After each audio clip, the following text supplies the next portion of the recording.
Nosso assunto é a reforma da Previdência. Atende agora a Jovem Pan o relator da reforma na CCJ, o senador pelo PSDB do Ceará, Tasso Gereissati. Senador, bom dia, obrigado por atender a Jovem Pan. Bom dia, o prazer é meu, obrigado pela oportunidade. Senador, ontem, inclusive, em mais uma audiência pública, nós acompanhamos a sessão e o senhor diz que é possível ouvir todas as opiniões e tentar fazer um texto equilibrado. Eu pergunto, de que maneira que esse texto será equilibrado e para não se alterar o texto total e a medida ter que voltar à Câmara, o senhor já falou muitas vezes sobre a PEC paralela. Como é que é possível montar essas duas coisas, montar esse quebra-cabeças, senador? Olha, é difícil e é preciso uma atenção muito grande. E a gente sabe que, quando eu falo que ouvir todas as opiniões e tentar consertar ou minorar as eventuais injustiças que possam ter acontecido no texto da Câmara. Ao mesmo tempo, ter sempre em mente que o equilíbrio orçamentário é fundamental para o país. Equilibrar essas duas coisas é muito difícil e nós estamos diariamente ouvindo sugestões, reclamações, pleitos de todas as áreas da sociedade e de noite trabalhando com o que há de melhor de equipe técnica aqui especializada na questão da Previdência. É assim que nós estamos tentando fazer esse texto tão difícil. Senador, a pergunta de Josias de Souza, direto de Brasília. Senador Tasso Gereissati conosco, Josias. Senador, muito bom dia. O senhor já disse, senador, Bom dia, Josias. Bom dia. O senhor já disse que o presidente Bolsonaro ajudaria na tramitação da reforma se ficasse calado. Eu lhe pergunto se o presidente está ajudando e lhe pergunto também se essa perspectiva de que o Congresso decida sobre a indicação de Eduardo Bolsonaro para a embaixada em Washington, se isso atrapalha na tramitação da reforma da Previdência.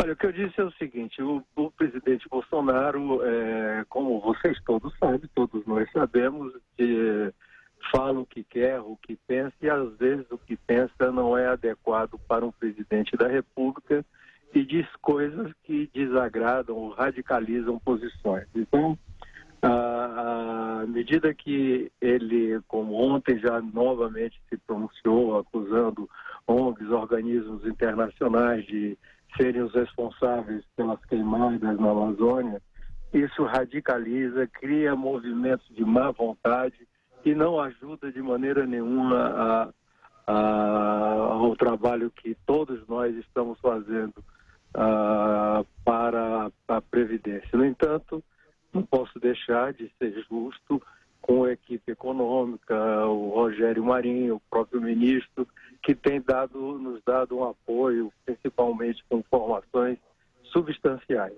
A chegada do nome do filho do presidente, neste momento, no Senado, para a sua eventual indicação para a embaixada nos Estados Unidos, não é conveniente. Vai novamente desgastar os sentimentos dentro do Senado e não é nada positivo para um clima bom, tranquilo de discussão final do texto da Previdência.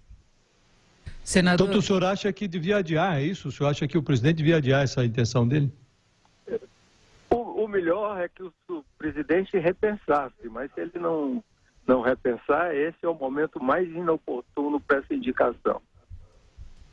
Denise. Senador, o senhor disse há pouco que a discussão toda agora pode servir também para corrigir injustiças e nós temos acompanhado várias audiências com opiniões bem diferenciadas quanto ao texto da reforma da Previdência.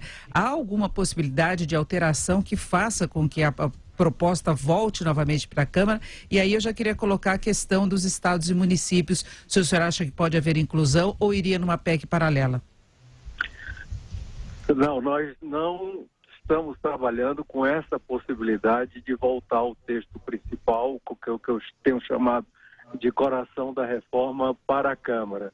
Nós estamos trabalhando sempre na possibilidade de trabalhar em duas linhas, ou com supressão, simplesmente supressão de algum texto, ou com adição através da PEC paralela. E essa PEC paralela, com certeza, vai constar a inclusão de estados e municípios no projeto de reforma. Bruno Garchagen. Senador, bom dia.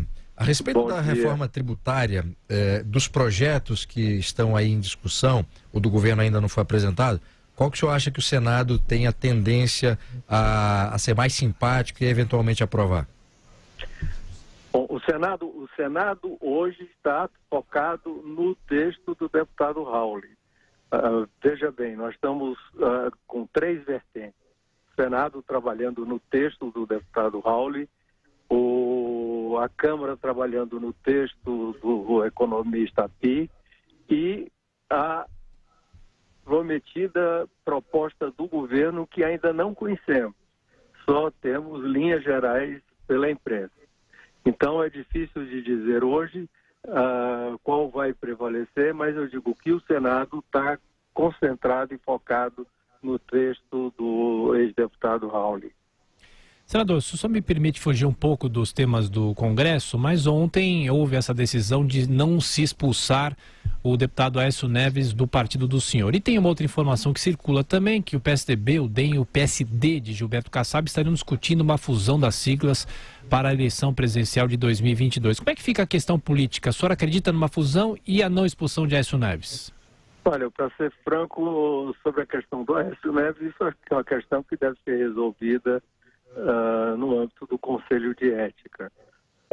O Conselho de Ética tem suas regras, foi criado, foi estabelecido, e dentro dessas leis e dessas regras.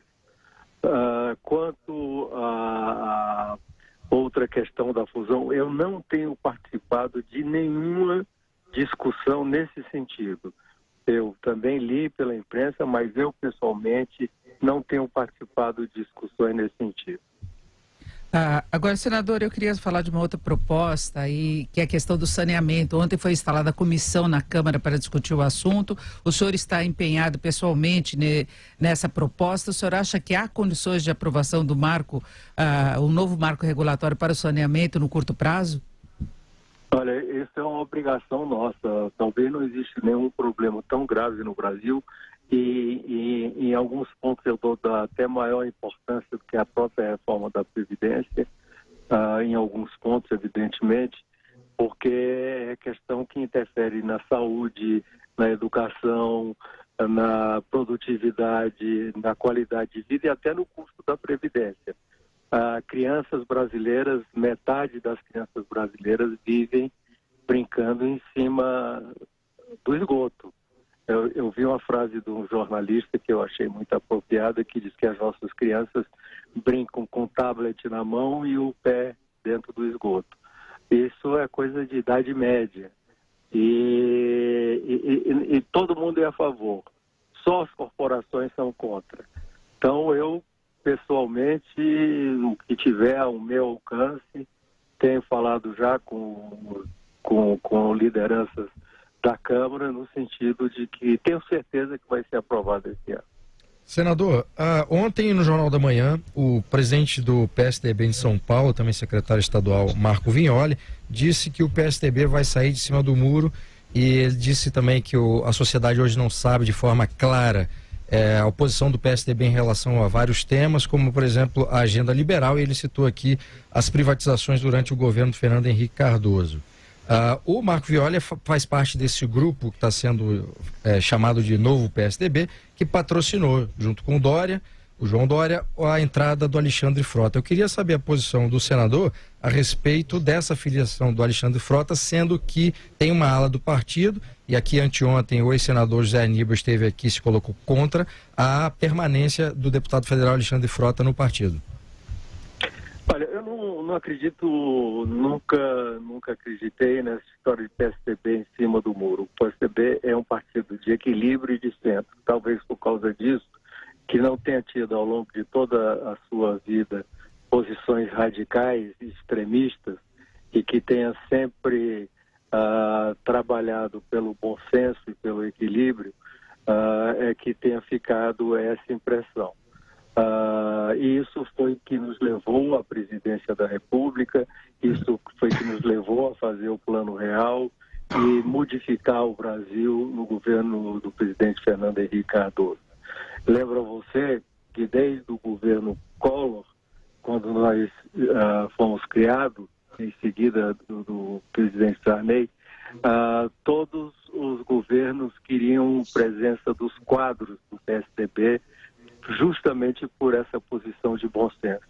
Eu acho que o que está acontecendo hoje, e esse radicalismo, ódio, intolerância, intransigência, está fazendo um grande mal para o país. E, entre aspas, o muro do PSDB está fazendo falta. O senador Tasso Gereissati, relator da reforma da Previdência no Congresso Nacional, agora na CCJ do Senado, mais uma vez, muito obrigado por atender a Jovem Pan, bom dia de trabalho para o senhor, até a próxima. Tá, bom dia, muito obrigado pela oportunidade, obrigado a todos.